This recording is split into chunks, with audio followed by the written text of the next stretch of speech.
And we go to news on the political scene now. Director of Elections Glasspool Brown says COVID-positive persons cannot be barred from voting. He says the electoral office will be putting additional measures in place to deal with people who identify themselves as COVID-positive. Mr. Brown, who was speaking with Sanjay Lewis on the morning agenda on Power 106 this morning, said the law does not bar people with an illness from voting.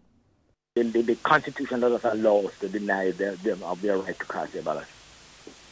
So what is the added layer that you're going to put in if someone enters the polling station that is COVID positive? The intention that those will be separated from the process.